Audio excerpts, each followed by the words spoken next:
Hey, and welcome to another episode of Subscription Radio. I'm your host, DJ Fish, aka Ben Fisher, aka a rodeo boy.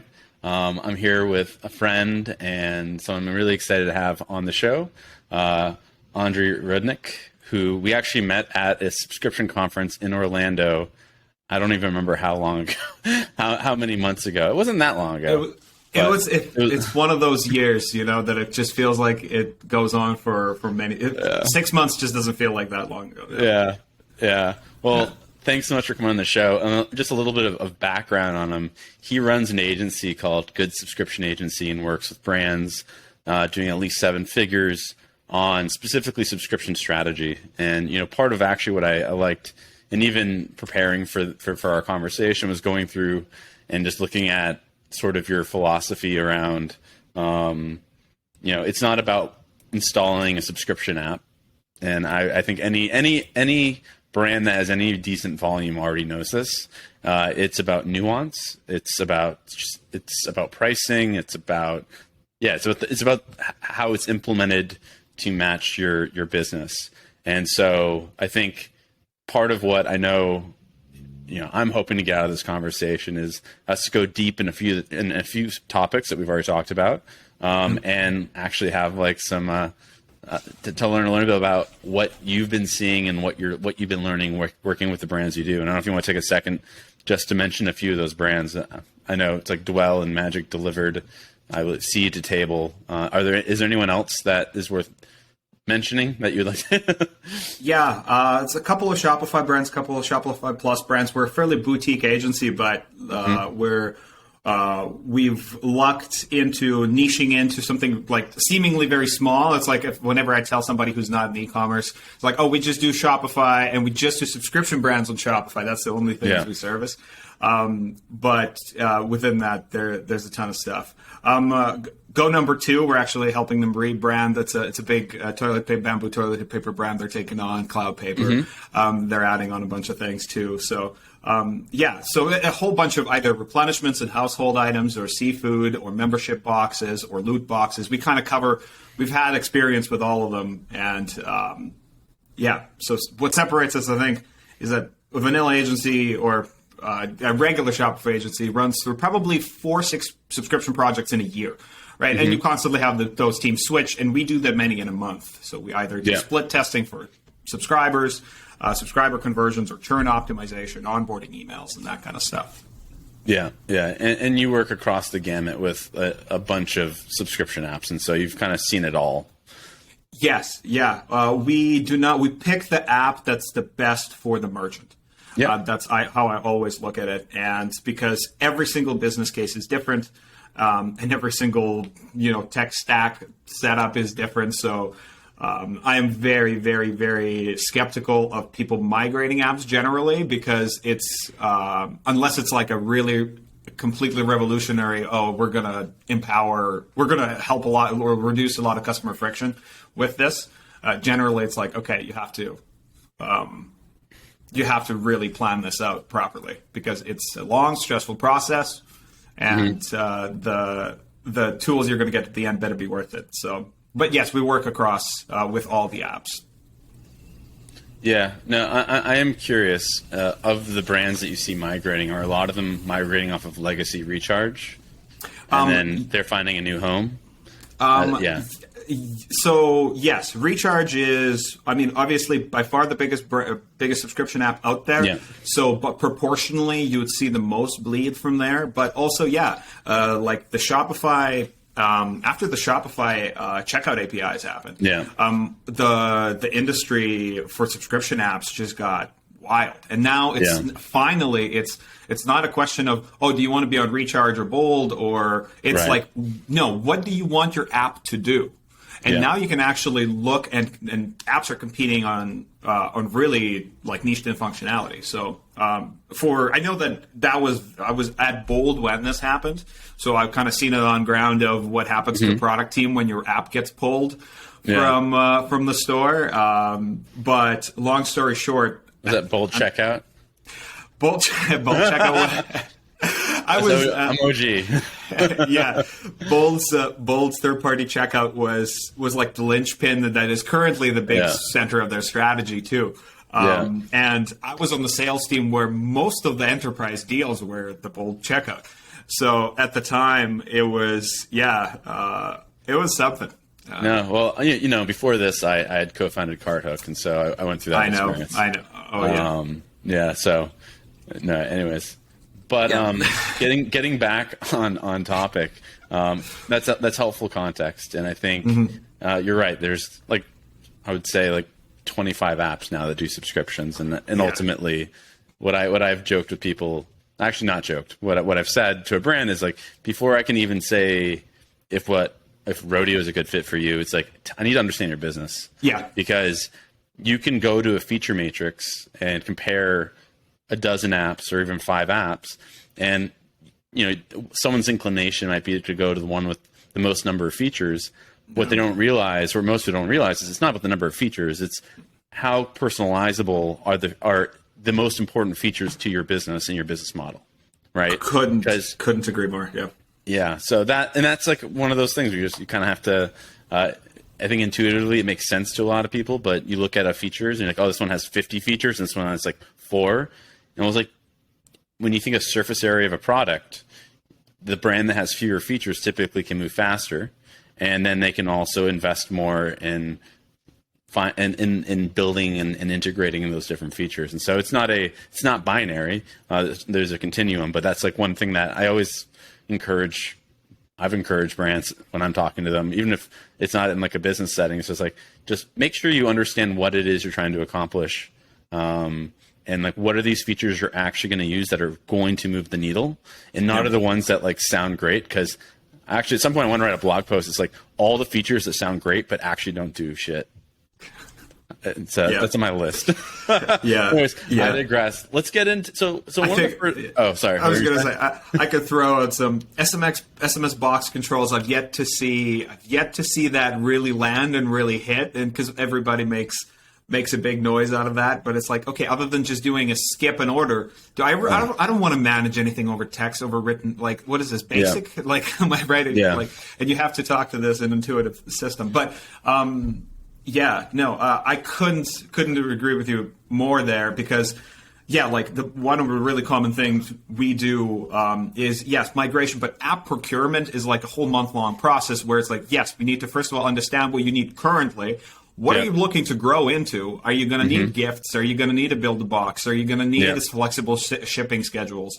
And then being whose current setup is good? Whose future roadmap looks like? Can we? And so it's a lot of digging under and talking to product people too directly. Yeah, and being okay, well, what's on the horizon? And then because it still blows my mind that people can decide on a subscription app, which is literally the backbone of your business, after a 30-minute sales call.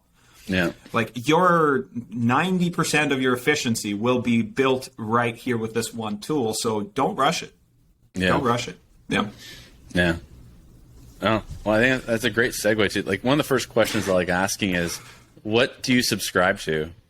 Do you have any active subscriptions yourself? Yes. Okay. Athletic Greens is the one that comes to mind right away. Mudwater is another one that my wife got. There's a cool Canadian brand called Bloom. Okay. They do kind of coffee supplements. It's all coffee derivatives. But yes. Yeah, that's kind of everything I can think of at the top of my mind. There's a CBD one, come to think of it. And are these all are there any subscriptions you've had that you canceled that come to mind? Actually, I've come to cancel Mudwater and renew Mudwater. That's interesting. Yes, because I got it for my wife, and she wasn't a huge fan of the product. It just didn't really work right for her. But the problem was I really liked their subscription setup, and I was really nerding out about their account setup and their upcoming orders, because I thought they're doing a good job there. She wasn't a huge fan of the taste of the product, which is again personal to everybody. Yeah. But then she was like, you know what? actually, I figured out how to make this latte. I started looking through their recipe book, and I found one way to do it. So that's, again, coming back to good unboxing experience. And I've kind of user watched her unbox this thing, and I didn't want to say anything. It was like, there's this whole recipe on the inside of the box, and that they want you to remember that recipe really well. But so yeah, that's that. On top of the usual Spotify's and Netflixes of the world, but. And I don't really want to separate those out too much, because I do think companies benefit, specifically subscription companies benefit if they start thinking like software as a service companies. Yeah. Because, there's, I think, the importance of onboarding, the importance of daily active users, the importance of user feedback and iteration. There's a lot that can be learned there. And again, this kind of religious focus around churn and how churn is so key. And I'm curious, do you have a favorite or a recommended analytics package that you suggest to people? Honestly, I've looked at a number of them. I've yet to find something that is as good as exports in Google spreadsheets, honestly. Yeah. I've worked with Peel Analytics a little bit, and I like the flexibility. I think there's a couple. The platform's moving really well and is iterating quite a bit. So it's kind of a data aggregator. So seems to do anything. But you familiar with Peel? Or yeah, they're one of our partners actually. Yeah, here we go. So yeah, Peel has been kind of my big one, but. And that's the one we generally set up. If somebody's looking to level up their analytics, that's the one. Yeah, I think the challenge that I've observed around even analytics, and I think an early part of our strategy was, I was like, I don't want to get into analytics because there's brands that have raised tens of millions of dollars just to do analytics, and unless you can't compete with that, right? It's really about understanding and defining the boundaries of the product you're building. And for us, it was around how do you build a great, flexible subscription product that focuses on retention and driving repeat purchases. But part of what we've learned is that there's certain data that only we have access to, right? So, for example, a brand is often wanting to be able to forecast inventory. And so what they need to look at is active subscribers who are coming up and renewing, and what are the SKUs that are renewing. You can't get that in Peel analytics or any analytics product, right? Like there is nuance that, I think with that said, I don't want to be getting in the world of us doing cohort analysis and like all of the different, like sort of what was the first product the person purchased and then retention based off of that, because that's where you start building an entire BI tool where that's not our business. But so, yeah, it's an interesting, I wouldn't call it a quandary, but it's an interesting challenge to figure out, identifying where are those moments where we can provide unique insight and value, and that it's not super confusing, that it's not a part of the base analytics product that they're using, and that we generally suggest them to use, because for us, it's about focus and being experts at what we're best at. So I don't know. I'm curious. And so as you continue exploring this, and I would imagine you probably have your own experiences around like data that brands want or need, or that you need that you can't get through. And I mean, maybe that's why you're talking about doing exports, right? Yes. You get that. I mean, that would be precisely why you're doing exports. Yeah. But then are you importing it into a BI tool, or you're just doing an Excel? And is that like a huge pain in the ass? It is a bit of a pain in the ass. And the thing is, on the acquisition side, that's all fine. That's all taken care of. You can have a bajillion tools. But on the retention side, when you start, if you want to really look into a brand specific, it's like, what are your retention patterns? And okay, after what order Are people dropping off, and how do cancellation reasons change as somebody is moving through order 2, 3, 4? Yeah. Why are most loyal customers? Why are the 20% top spend cohort? Why are they why are they canceling? And what's the most common reason there?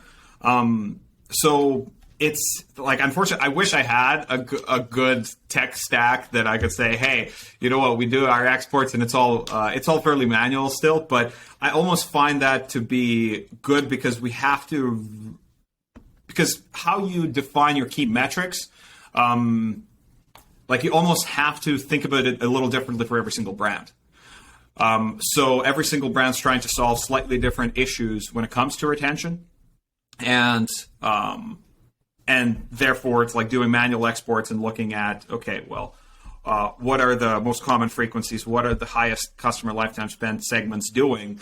And how do we mimic that? And how do we maybe explain that through onboarding and be like, hey, listen, here's how you change your update frequency or update your existing frequency. Here's how the best way to do it. I really like the idea of...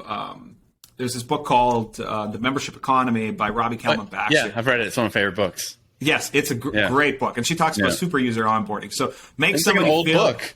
Yeah, it is. Well, that's why it actually gives me so much comfort is like, oh, I've built my whole agency on this kind of... Was this a fad? And so I started looking into it. It's like, no. Like subscription and membership-based stuff has been working for forever. And there's a reason for it. And she emphasizes super user onboarding, and you want somebody to feel like they have, like they're walking into a house they've owned for a number of years. So it's like they know all the ins and outs, all the tricks that your most super advanced users have found out on their own, and you want them to you want to explain that to a person even before their first box arrives, before the first package ships and. And that's one of the things around retention. But yeah, I think roundabout way, churn tools, and they're kind of individual to find out what are those sticking points and how do you hit that retention point? No. Yeah, it's funny. You just reminded me of like one of my favorite quotes from her book, and it's why I'm like, I'm not. I joked on the beginning of this call, like I joke we're sort of like the anti-subscription company. Because subscriptions are a business model. Yep. Right? Has not, if we're talking about jobs to be done, the consumer's not wanting a subscription. What they're wanting is convenience. They're sometimes wanting curation. They're wanting, but what they don't want is too much product. And membership is sort of the parent. And then below that, subscriptions are a business model. And so it's really... And when you think about when consumers subscribe to something, they're not necessarily subscribing to an individual product. They're subscribing to the brand. And that's really a membership. And so, anyway, I'd say anyone listening should definitely pick up her book. We'll put it in the show notes. But I'm glad you brought that up because you're actually the first person I've ever spoken to who's brought it up. And so that I just geeked out for a second. Yeah. Well, the crazy thing is there's like 4 books on subscriptions. Maybe I'll sound arrogant, but I think Scribe, the founder of Scribe,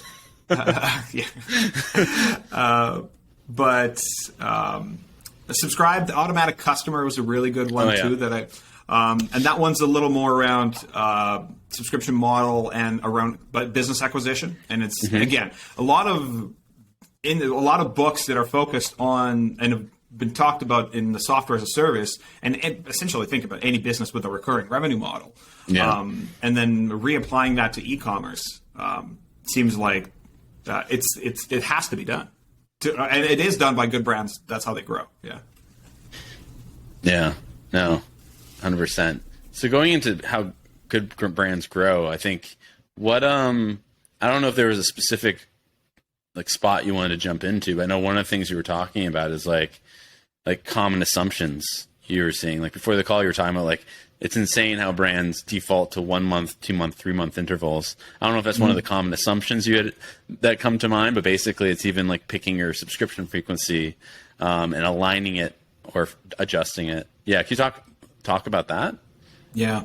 I think some of so the common assumption around I think a couple of common assumptions that I think are holding subscription brands back. First of all, if you're, and we ran split tests around this, and this is like some of the best performing ones from this year. If you're offering, so for example, your replenishment product, if you're offering one time and subscribe and save, opt people into subscribe and save. If it's truly a cheaper, zero risk, best way to buy your product, opt people into it instead of having them even, and make it a simple opt out. And what we found is it had zero effect on conversion, and so total checkout revenue and conversion, and subscriber signups were boosted by about 50%.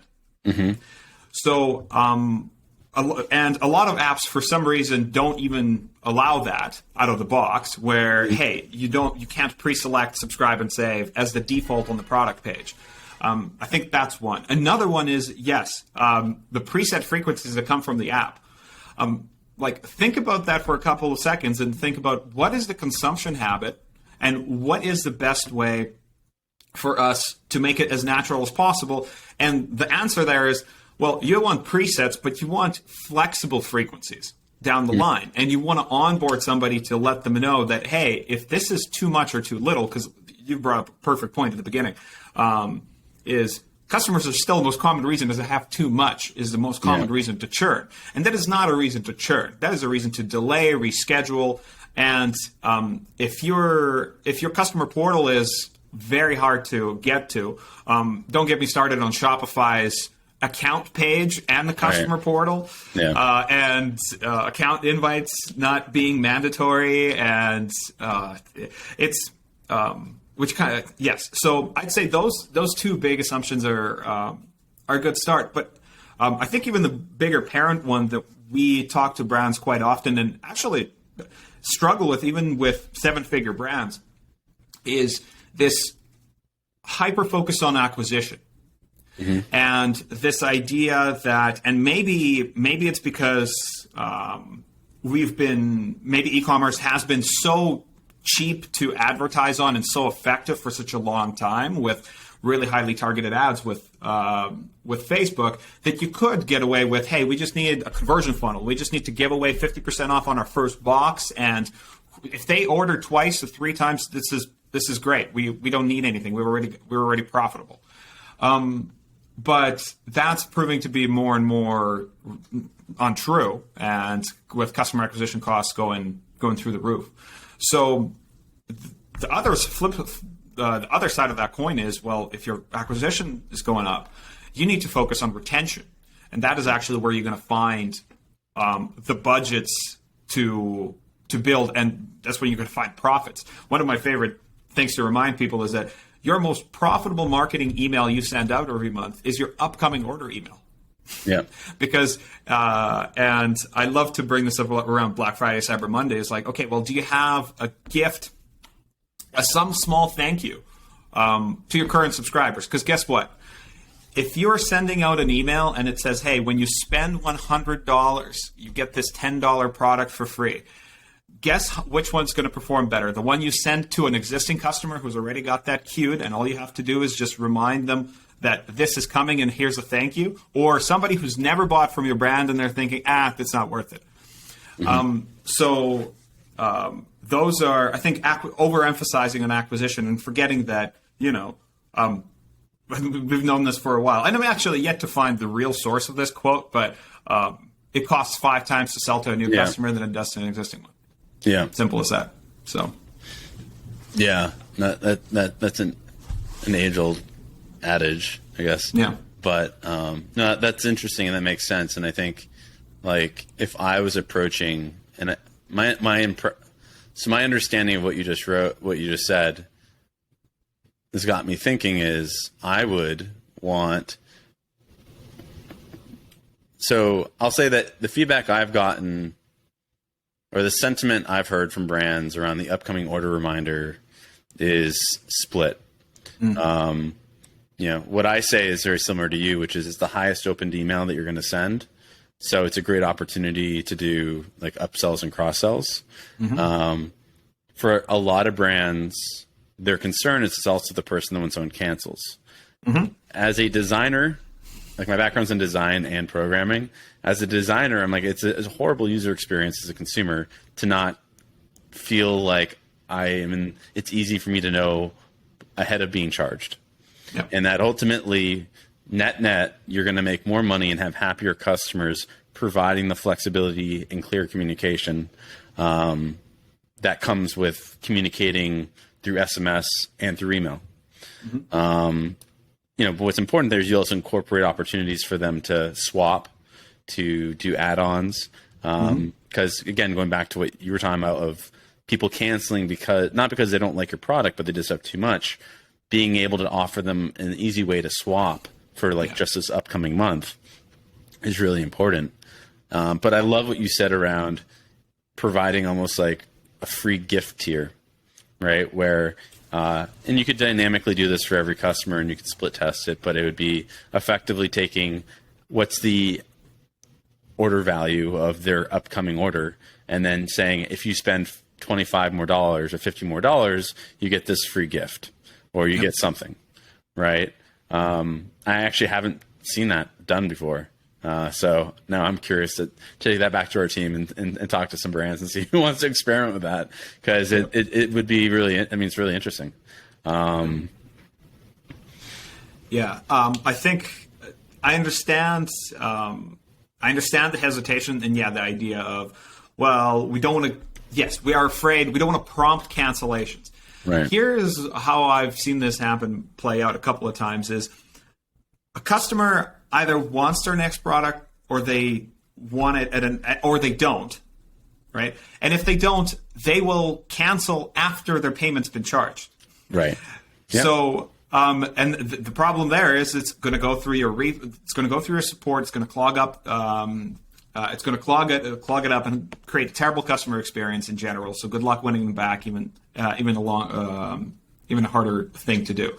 And on the other hand, is if they still want your product at some point in the future, all you have to do is give them, and if it's not right now or if it's not the right time, give any option is better than cancel, right? So pause, delay, swap, downgrade, give it as a gift to someone else. All of these options, you simply have to provide just a better option than cancel on their next order. And that's the kind of the best way to bust that objection. Sorry, I was going to say the gift, give your order to someone else. That would be on my list of features that no one ever uses. Okay. No, because I've seen it marketed a lot, and I've heard it never works. Because if you think about it anecdotally, it's like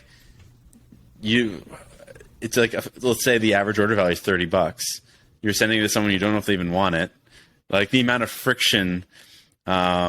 No, sorry, I don't mean to call that out, but I've seen that advertised, and I've spoken to brands who, when they do demos with companies offering that, like, oh yeah, no one ever uses it on the consumer side. And as someone who's a consumer of subscriptions, I'm just like, it just seems like so much work to pick someone. And then it's like $30, and you're like, are they even going to use it? Am I just like wasting money? So it's funny that, please correct me if you have evidence that's to the contrary.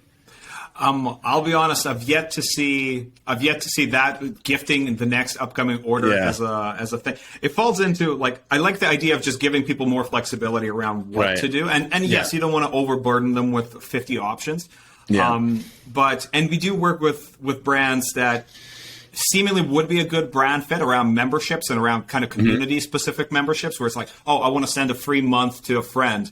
And that's how a lot of their referrals are working right now, is like you get a free month, give a free month. I am curious, and I feel like it's one of the things, perhaps if it's executed well, it's the same thing with referrals. It's like, if it's executed really well, maybe it would work. But it actually brings us back to how infant and nascent this industry still is in e-commerce. It's like we're still trying to figure out how to do good referral programs, and we're still trying to figure out how to do good gifts. Well, and I think one interesting lens to look at all these features is what is beneficial to the brand versus to the consumer. Totally. Like the first examples you gave are beneficial to the consumer. Swapping, arguably adding to an upcoming order is beneficial to the brand, not the consumer. But swapping, delaying, skipping, those are beneficial to the consumer. Yeah. What's beneficial to the brand is upsells and cross sells, and then gifting to a friend. And so I think my general assumption is, at least with the upselling and cross selling, I as the consumer am getting the benefit. And so I would have the least amount of, we'll call it motivation or incentive to do like, oh, I'm not even going to get the benefit. Although you framing it as not that the package is being sent to someone else, but instead they're effectively being sent a membership, or I'm sorry, like a free month. And it would actually be interesting. The way I would implement that would be to, and I'm curious what your thoughts on this are. What I would do is, if you were to go down that road where you want to gift a month, I would send it as a gift card of sorts to a person that expires in 30 days. And if they don't redeem it, it goes back as a credit on my account. It might be way too complicated to explain to the consumer, but I'm just thinking about, like, maybe the person you're sending it to doesn't want that particular product, or doesn't want it that much. So effectively what you're giving them is, you're giving them a gift card. Yep. And then if that gift card is never redeemed, and at some point, hopefully I get to use the money. Maybe that's an unnecessary step, but this idea of gifting it to someone, and heck, you could even have the gift be worth twice as much as the actual value of your order, right? So it actually becomes like, if your upcoming order is worth $30, say you'll give, if you're going to gift it to someone, it has to be like, I'm sure there might be ways to game this, but if your order is $30, gift your friend, they'll gift to your friend a $50 gift certificate, right? So they're actually even getting more value than you would be otherwise. And so it actually really is a gift. It's not just a transfer of money. Yeah, I think, that's again, coming back. We're so fresh in this industry. We're still trying to figure these pieces out. I think generally, though, I do advocate for flexibility, because I think the three basic pillars of a good retention strategy, and speaking of nerding out, but the same books. Like part of the membership economy is like, you're building a long-term relationship with a brand or with a person. And I just got married this summer, so I've been trying to put some of this into practice. But three basic pillars of that for us, a good retention strategy is, first of all, you need transparency around exactly that. Upcoming order notifications being a big one, around your subscription tiers and savings tiers, when the upcoming orders are happening. So around that transparency and that communication. Flexibility is the other one. And that's what I mean when that next order coming up is happening. Do you have good options to allow that person? If you're just one frequency, one product every single month, no wonder people will churn, because it's like, hey, listen, and if you have no other option other than cancel, maybe you can skip every month. But it's and that's really, really annoying. And that's how a lot of brands even can scale to 7 figures if their product is really, really good. But you need flexibility for people to stick around, because you need to meet them halfway. Because at some point in the real world, I'm not going to follow this thing. I'm not going to get the value out of the membership every single month, or I'm not going to want that loot box every 3 months, or whatever it is. So, and to my mind, flexibility means in pricing and frequency. So plan, step down plans, step up plans, and again, being able to either select your own frequency. I know operationally that can be scary to some brands who are just shipping at set dates and so on and so forth. But flexibility makes sense. And then the third one being occasional pampering.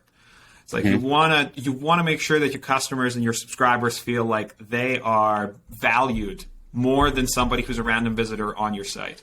And this is the reason why we hate cable companies and phone companies, because I can't get the same deal as a longtime customer, why can't I get the same deal as somebody who's just buying for the first time on Black Friday? Right. So make sure that your longest term customers are getting the best offers. Yeah. No, that's funny. I've actually that was brought up to me by the head of growth, who's a friend of mine at a D2C brand who's killing it, and his whole thing was, why are you not rewarding your best customers with the incentives that you're providing? No. Like your new ones. And that was, it was interesting to hear him say that, because I've heard the opposite from a lot of people. Not that they would frame it that way, but in effect, that is what they're doing. Yes. Yeah. And so, yeah. I think, again, where the retention game is so much more long-term and sustainable rather than that, we need that quick win, because here's an unpopular opinion. I think the idea of like customer lifetime value or marketing companies just came up with that to completely justify whatever customer acquisition costs they want to justify.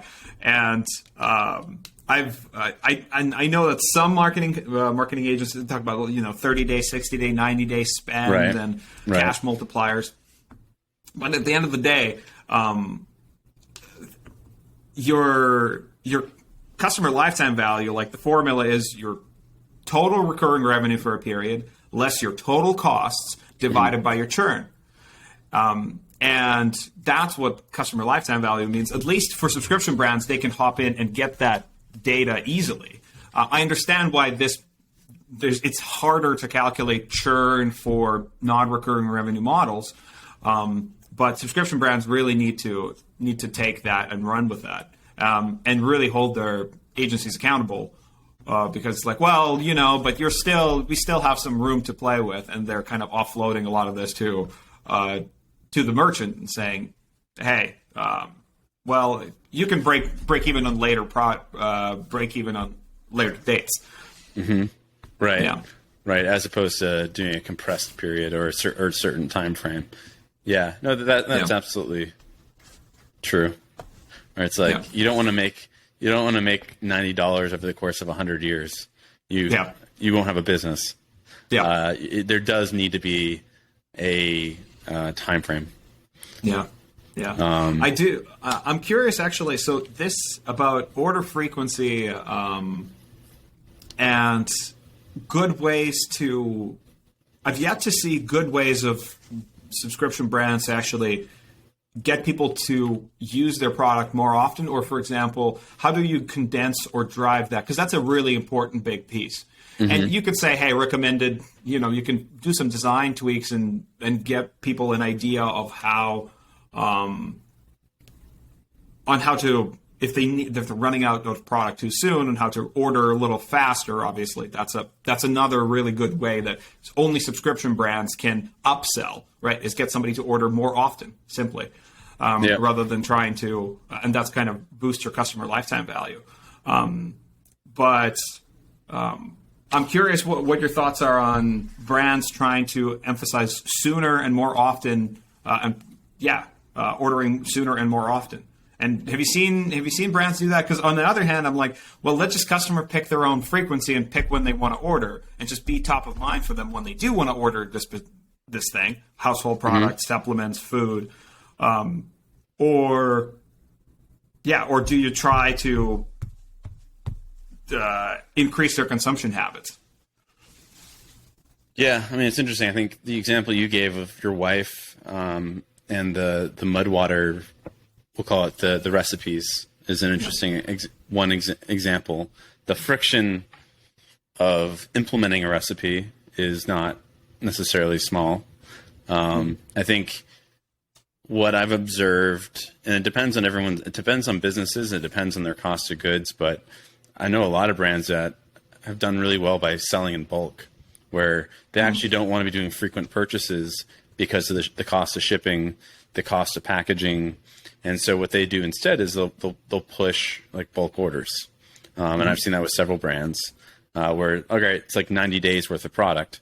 and also the average order value is higher, so you're actually getting more money up front, and you're reducing the likelihood of someone not renewing over the next, like if you send 6 months worth of product, that's basically, and if the person was otherwise going to be buying a month, that's, you've now reduced the likelihood to zero that they're going to cancel over the next, like 4 months. Right. Yes. Or during what would effectively be those purchases. And so you're getting all of that money up front. I mean, it's a similar concept to like prepaying for a year of service, right? Exactly. And it's worth giving like some percentage discount if someone gives you all the cash today. I haven't seen any good examples beyond the Mudwater one they're giving around driving frequency of consumption. I think I've seen yes, exactly, like supplement companies and drink companies including something that to make it easier to consume, period. So they're talking, hey, here's a welcome box experience with an accessory like a milk frother or a shaker for your protein and that kind of stuff. Because again, it costs them nothing, but it's one less step, and it improves unboxing experience too. So that's one thing to think about. One company, Dwell, that we work with, they have this membership product, and they send you a key tag every single month as part of their kind of like a key tag temporary tattoo, and they see this print. And the part of their welcome setup is like, hey, here's your keychain. You get this premium keychain if you prepay for the year. So that's part of that. But prepayments, you make a great point there. Like one really easy way to make sure to secure somebody over a course of a longer time than you typically your average subscription length is, just build a prepayment plan and promote that. And I would say opt people into it and let them easily opt out again. So think about how software as a service companies opt you into a yearly plan and tell you, hey, well, it's going to be $39.99 a month if you pay for the year, but you can switch into a quarterly or a monthly plan, no problem. And price anchoring. Exactly. And I promise you, they sell a lot more plans doing that, yearly plans doing that, rather than going month to month. And there's a reason why they're so hell-bent on it. And I would imagine that it doesn't turn off and it doesn't impact their churn or their conversion rates on those pages if you pre-opt somebody into prepay and save versus a month-to-month option. Yeah, and I think what's interesting there is there's the two different ways of doing prepayment. One of those is the one that we've focused on, which is actually prepaying and mailing in bulk. And the reason behind that is shipping costs and like warehouse and your entire supply chain, right? The one that you see more frequently is prepay and then receive monthly shipments of it. Does not save you on shipping, does not. No. But again, you're still getting the money up front, but the margins aren't as good. And so it depends on your business. Not every product is in a form or even depending on if there's an expiration to it that you can send a year's worth of it. There are some products you can send a year's worth, but if you send a year's worth of something that, like, I'm just imagining a bag of chips, that would take up the entire cabinet. Yes. It doesn't work with everything. No, it doesn't. I think it does. Actually, we've done a project this year with a loot box company. So they're essentially, think of it as a curated box. And they swapped from monthly billing and a monthly box to a quarterly box. And subsequently, obviously, average order value, because the box sizes went up, customers started saving 60% on shipping. And the conversion rates, you now have a quarterly product that is roughly 3 times more expensive than the original box. So to keep your cash flow, yes. But the conversion rates for new customers haven't dropped. So you're selling a product that's 3 times higher. You're converting just as well. I mean, this is for this particular brand. Obviously, your results may vary and but something to think about. And their churn actually dropped by about 48% afterwards. So again, tells you about consumption habits and how often these boxes come. And shipping cost was a big factor for this, and they were doing a lot of international shipping. So this was a really good way for them to improve average order size and curb churn. And again, did not impact their conversion rates. And it's exactly like that. Bulking boxes into, instead of a one monthly shipment, let's just do a bigger shipment every 3 months. So again, a quarterly setup. Yeah. No, it's interesting. What prompted that experiment? I think so. I'll be honest, wasn't necessarily wasn't my idea. The business owner, that was business owners thinking, and I think it was around margins in general. And also, I think operationally it was just a mess to fulfill every single month. It was just, every single month you have. I have to come up with a better analogy than a final exam. It's like you have to run a marathon every single month rather than every 3. So, no, that's super interesting, because I think part of what's valuable in even these conversations isn't just what worked or didn't work for a brand, but like what was the thinking that went into it? What was the thinking behind it? Yeah, and like what was learned, positively or negatively, because we often just talk about the things that worked, and not all the micro decisions you made along the way that, nope, that didn't work, so adjusted this, and this is what we learned because it didn't work. So I know one of the things you said that you like were open to talking about was just, and let me know which of these two topics you think is more interesting for us to get into. One you mentioned was how good subscription brands think, and like the KPIs they monitor and strategies. Another topic you mentioned was like frameworks and strategies to help grow subscriptions. And I know we've maybe possibly covered some of those things already that you had in mind, but I think there's a lot of overlap between those two, because it's like defining the goalpost is kind of, you're forced to, like, once you define your KPIs, and what we've seen work is when customers do think about their CAC to LTV ratio, which is quite uncommon still for a lot of e-commerce brands to think about, but is very common for somebody. And if you're a business owner who's looking to build a lifestyle business, you might not think about it like an outside investor would, and be like, well, how much free cash flow am I generating, or how healthy is my subscription business? And it's businesses that keep that in mind front and center. They're monitoring their customer acquisition costs, and when it comes to customer lifetime value, they understand the importance of churn, and churn becomes an obsession just as much as bringing down those CAC numbers.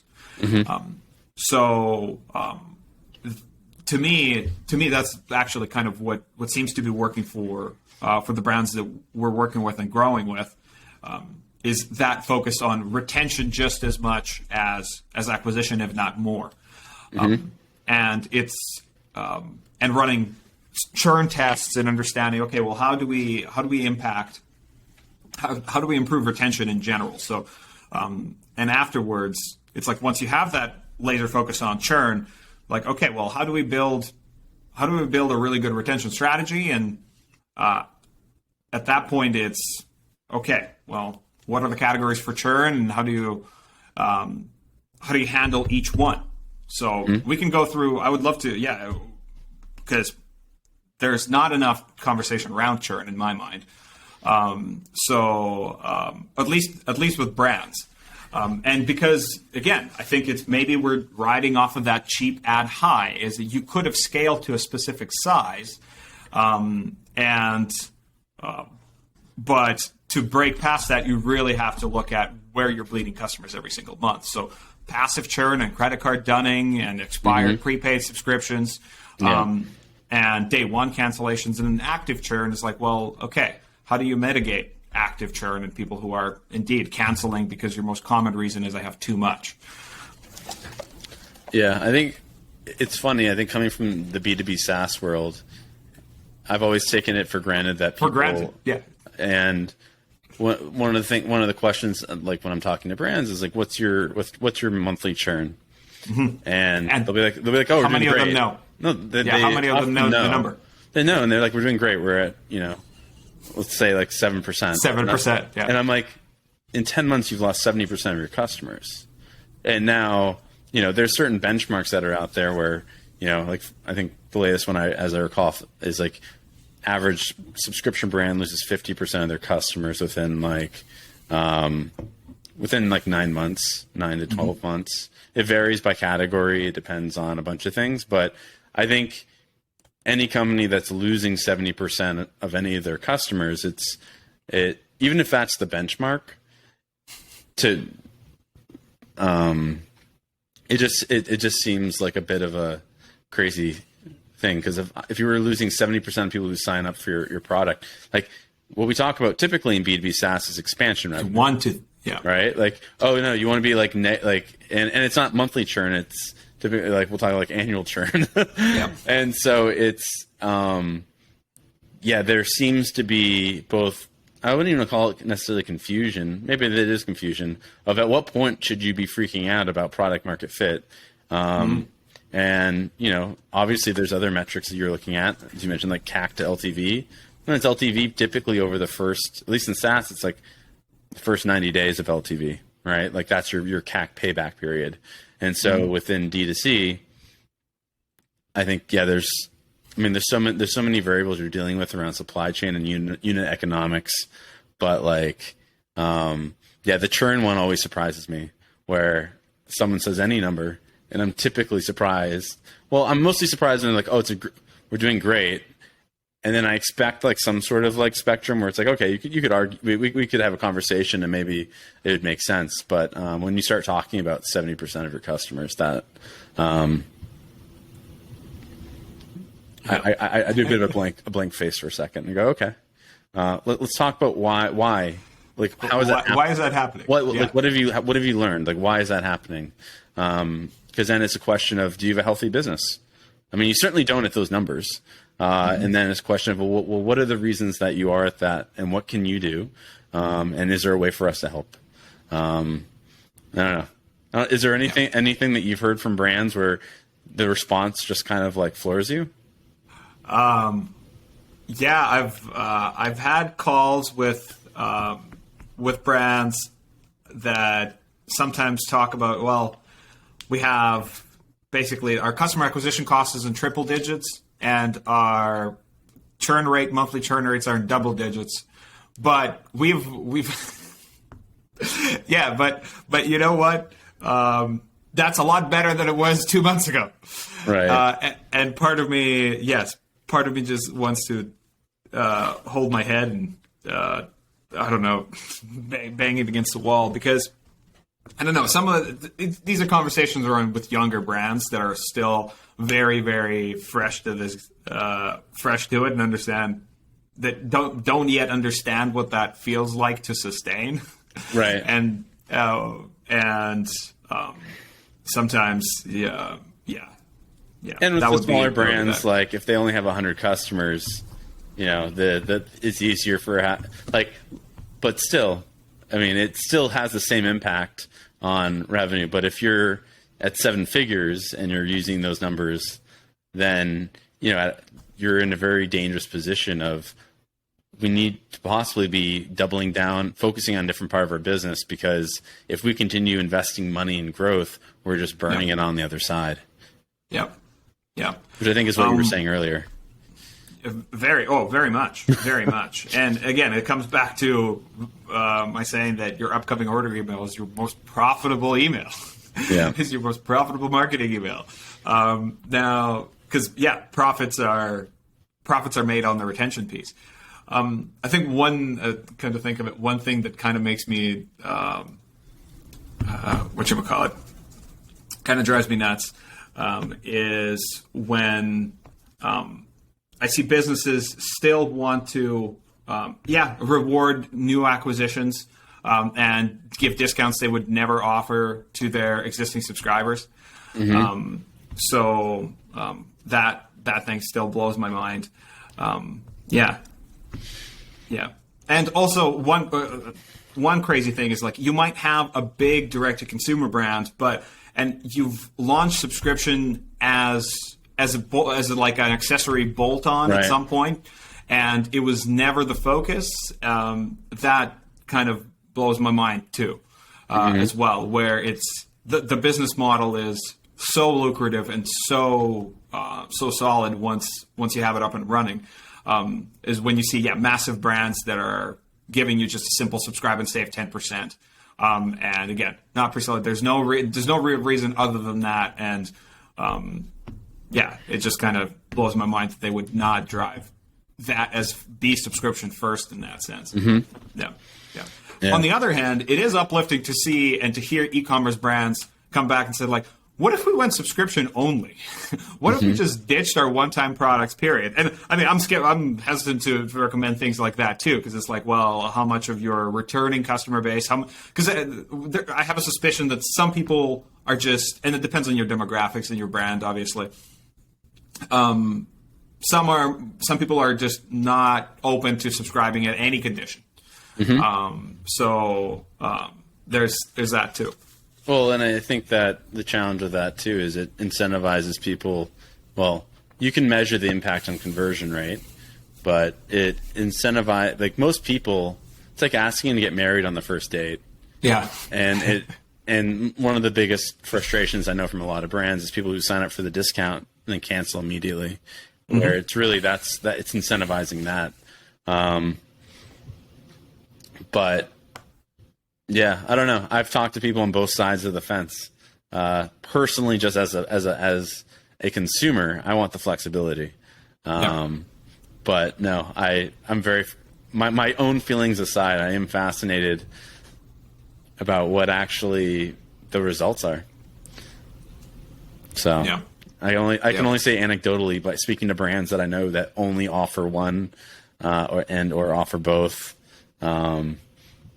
So, hey, man, it's been really nice having you on the show. I think one question I like to ask anyone who's on is, like, do you have a big ask?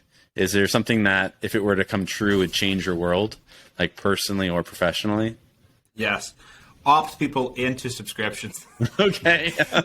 Yeah, that's what I would say. And thank me later. Yeah, that's funny. Yeah, we have that feature. Or you can toggle it on or off. Yes. And I promise you, make it easy to opt out, obviously. Yeah, but sure. If you opt people in, it's a signal that it is indeed the best way to buy from your brand. And then if they want, they can always purchase one time and repurchase. And I'm sure you're going to have great email flows to upsell your subscribe and save program, but opt them in by default. You'll see some crazy improvements that cost you very little. Great ROI. That's a very selfless request of something that would change your life. Well, hey, I think for me, as the industry grows, and if we found ourselves somehow to be like the first agency to really niche into subscriptions on Shopify, and the more this industry grows, the better it is for us, obviously. Fair enough. Right. Yeah. So I guess what's in it for you is, as brands are getting more subscribers, you're getting more business. All right. So, all right. I'll buy that. I'll let you have it as a big ask. So if you're listening, experiment with opting people into subscription first. I'll say you can even one thing that we've had brands do is run A/B tests, and then they make a decision based off that. Yep. But yeah, man, thanks so much for being on the show. I know that there are a couple perks that you were offering to people who are listening. One is like, was it $595 off for their first month of working with your agency? We'll put the link in the show notes. And then the other one was a free 45-minute subscription strategy call. Yep. Yeah. So you'll get, if you want to get on the call and see how we can help with your retention or acquisition strategy, more than happy. And yes, if you go to goodsubscription.agency/Ben, you'll be able to get your coupon for the first month off, and it never expires. So might as well sign up for our email. Awesome. Cool. And again, we'll put those in the show notes. And is there anywhere that people can go to like follow anything you're writing online? I know you're not active on Twitter. Yes. But is it going through the LinkedIn? site? Yeah, okay, LinkedIn. LinkedIn would be the best. Would be the best place. So we'll include a link in that. Link to LinkedIn. Yes. Well, dude, thanks so much for coming on the show. And I don't know if you have any parting words, but it's been a lot of fun. Hey, same. I'm honored to talk to you. You're an OG in this space, so it's a real pleasure, man. Awesome, man. All right, okay. Over and out. Okay.